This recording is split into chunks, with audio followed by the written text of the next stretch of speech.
Hello everyone, welcome to Remote STEM class. Mr. Dowd here. Hope everyone's having a fantastic Friday. Today we're going to start our new project. So the last couple months we've been, like a month or so, we've been going through and looking at different national parks in the US. So we're actually going to go today and start 3D modeling one of those locations. So I was thinking of doing the Double Arches National Park from Arches National Park, but I think I'm going to switch over to Dry Tortugas. So if everyone remembers Dry Tortugas, is in the Keys, Tortugas, and it's specifically I'm going to do Fort Jefferson. Oop, I spelled Tortugas wrong. That's okay. I'm going to go to images.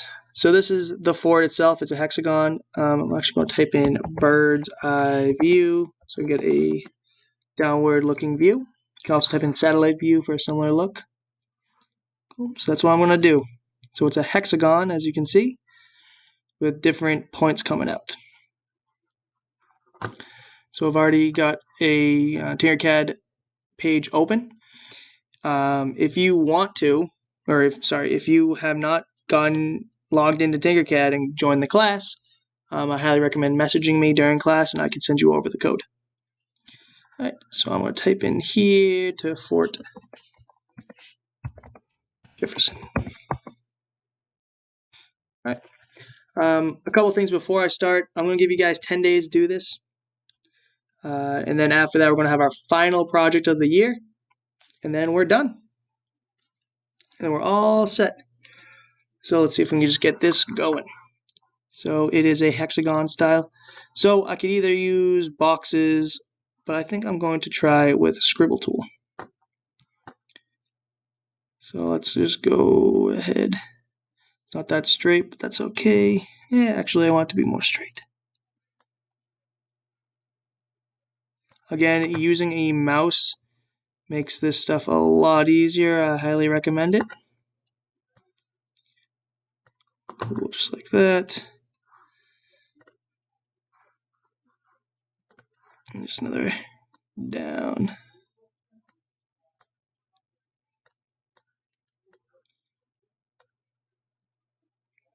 Alright, it's the start of a hexagon.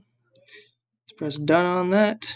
I'm going to reshape this to make it wider. Yeah, I need to make this way wider. So I'm actually going to go ahead and edit this. Edit scribble. I want this length to be longer. So I'm actually going to press the undo button. Oh, it won't let me undo it. It stinks. Alright, let's erase this. Actually, no, I'm just going to redo that whole thing. Just delete that and redraw the scribble.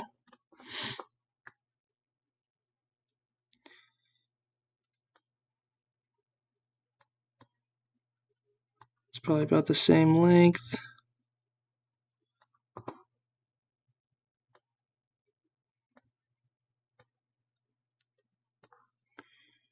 Be like that. And no. That looks a little better. I'm just going to erase this little tip here.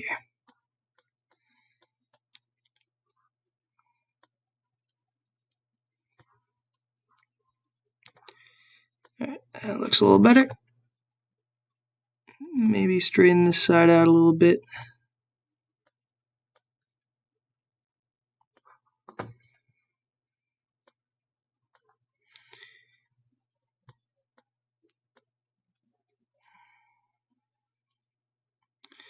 Alright, just need to finish this section here. Alright, that looks okay. Let's press done. So this is going to be our basic model of Fort Jefferson. Remember, if you hold down Shift and click, you can make it bigger proportionally. I'm actually going to edit that again. I've made this top too thick. I don't like that. Let's get the erase tool.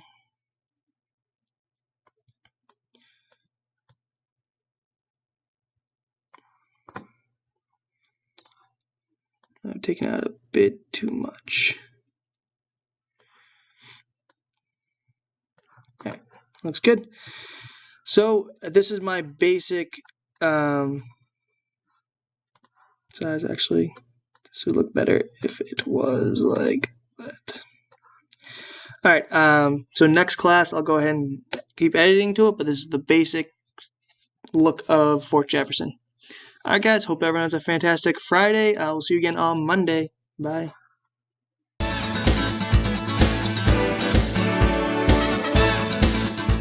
All right, guys, tonight we're gonna make a hearty bean and poblano soup.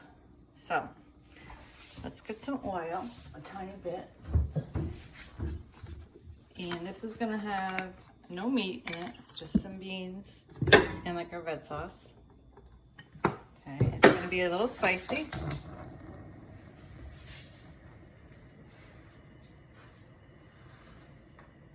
Oops. So I have pepper, a hot spicy pepper, a tomato, and an onion. All of these are gonna go into this pot that has a little bit of oil in it. Now, if you touch the onion, if you touch the pepper, it's gonna be spicy. It might hurt your hand, so just be careful. Not your hand, it'll hurt your face if you scratch your face. If you rub your eyes, it's gonna hurt your eyes. So make sure you wash your hands with soap and water, very good at the end, because the pepper there's gonna be a little sting and will not be pleasant. Okay, so that, I'm gonna put a half a cup of water in it. Okay, I'm gonna let that cook a few minutes, just to brown it up. This reminds me a little bit of a chili because it has beans in it.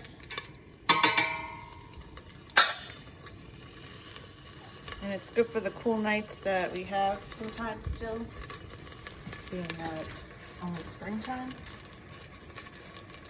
I gotta let these chill it, hold on. Hello, you two. Hello, come on in, come on.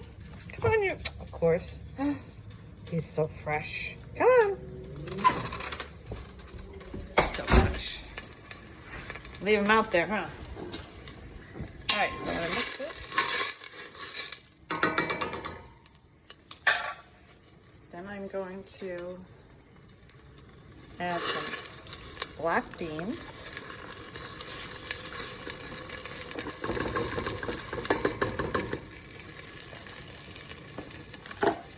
Some Southwest spice. And some tomato paste.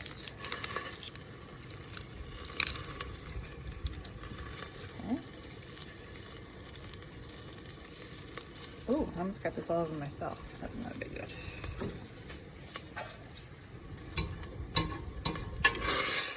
Ooh, okay. Mix that up. Let that cook for a bit.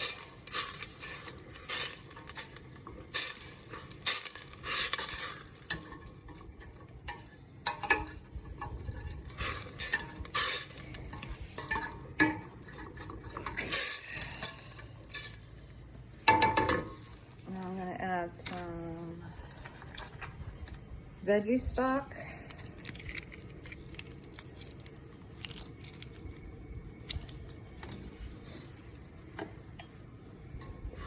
And that's going to continue to cook.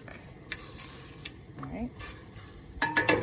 Now after that cooks for about, I don't know, 15-20 minutes, then you can add some cheese and have it with chips as well, like dunk chips in it, kind of like a nacho platter, and then some sour cream too. All right, so let that cook.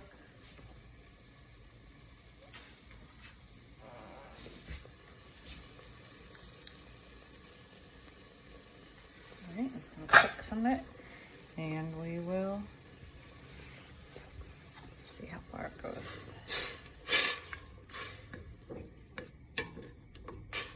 This, I'm not adding any green stuff to it. There's no kale or anything else. The only green thing is the spicy pepper. All right. So I'm going to shut it off and I'm going to finish this up. Okay.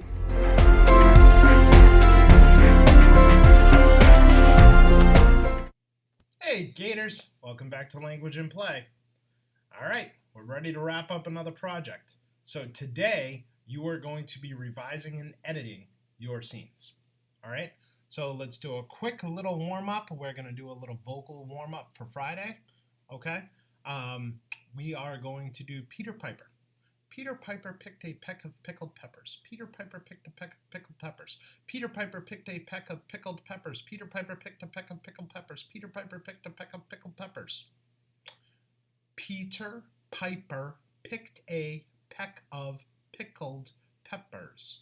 Peter Piper picked a peck of pickled peppers. Peter Piper picked a peck of pickled peppers. Peter Piper picked a peck of pickled peppers. Peter Piper picked a peck of pickled peppers. Peter Piper picked a peck of pickled peppers. All right, good. You try it a few times. All right, here we go. We're going to revise and edit our scenes. I don't mean for spelling. Yes, you need to spell the words as closely as possible. You're on a computer. If you see a little red line underneath a word, it's telling you the word's spelled wrong. All right, you can just right-click and change the spelling. That's fine. All right, I'm more looking for content. I want you to read through your play. Read it out loud to yourself. Try and add character. You created all the characters in this show. You should have a voice for each character in your head. All right? So as you read through this play, does it make sense? Does every character have a purpose in your play? Because remember, every character has to move the story forward with their words and their actions. All right? Every character has a purpose in the play. All right? I want you to make sure that every character that you developed has a purpose. So I want you to go through, I want you to read your scene to yourself, and I want you to try and make any changes. Should your character say more? Should your character say less? I didn't give you a page number. I don't care how long your scene is. It has to have all 5 elements of the dramatic arc, though. All right? That's going to be your rubric. That's how I'm looking at grading this. Okay? Did you have exposition? Do I know who all the characters are and what their relationship to one another is? Is there rising action? Do we see these characters become involved in the conflict? Is there a climax? Is there one big moment where these characters overcome whatever this giant problem is? Is there falling action? Are the characters learning from one another, some sort of lesson or theme? And then the resolution. How did it all come together in the end? All right, that's really what I want you focused on. So, great job on this project. Next week we're going to be starting something new, and I can't wait to see what you come up with. All right, Gators, have a great weekend. Great job this week.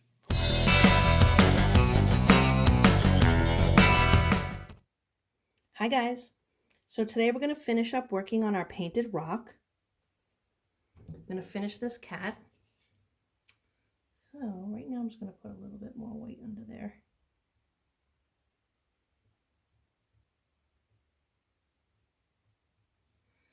And a little more white kind of next to the nose of the cat. Here. Coming down on the side a little bit.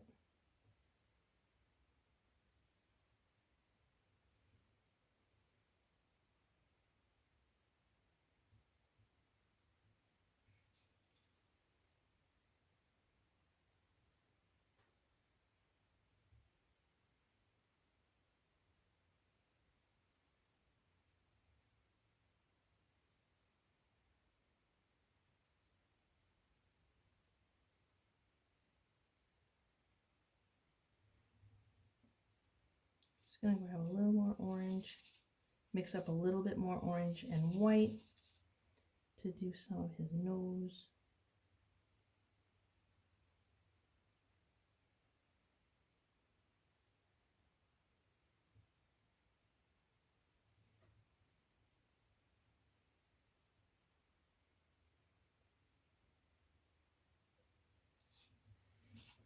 All right, let's see what else. I'm going to darken a little bit more on the sides of his nose.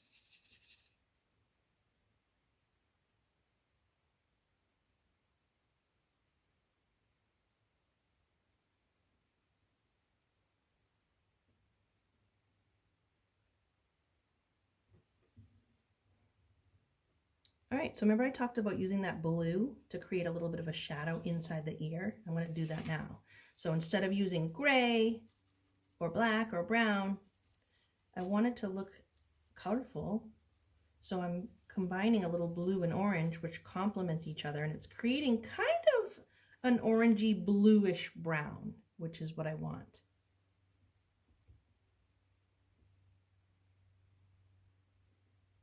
So it's just got a little, kind of an interesting look to it for creating a darker value of that orange. And I'm adding that blue in there. All right, let's see. I'm also going to do this on the very, like if you look around the cat's eye, around the border of the eye, I'm actually going to grab a skinnier brush right now. And I'm going to make a little bit of an outline of orange and blue around the cat's eye, which you can kind of see an outline around the cat's eye.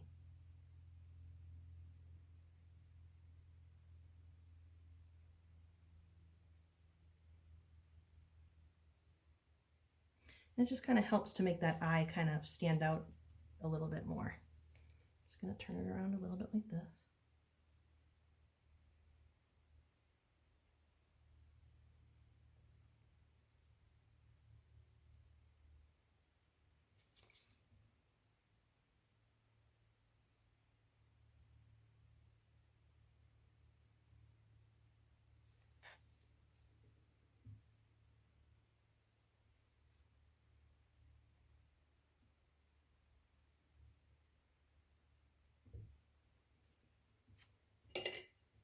Then I have a different brush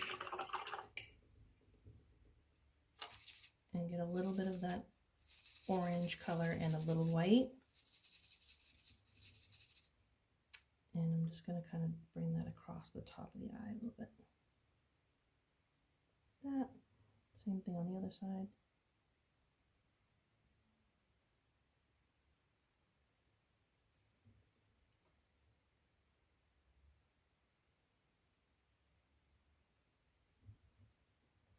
All right, let's see. I grab straight up orange again. And bring some orange over here.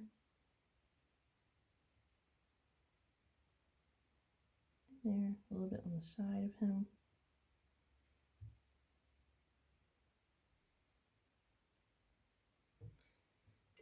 And I'm going to add a tiny bit of white. Just a little bit of white here. And there.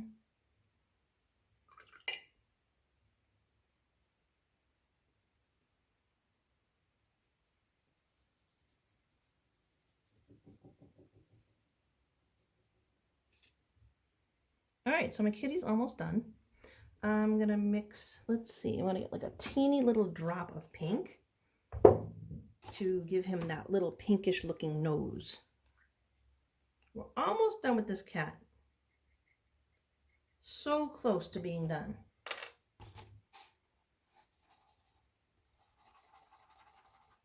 So I'm just mixing a little bit of that pink. And I might grab a little orange too. And that's going to be a good nose color for this kitty.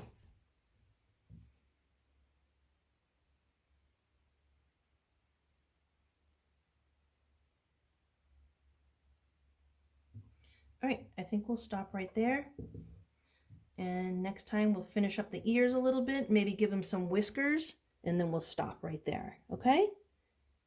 I hope your rocks are coming out awesome. I can't wait to see them.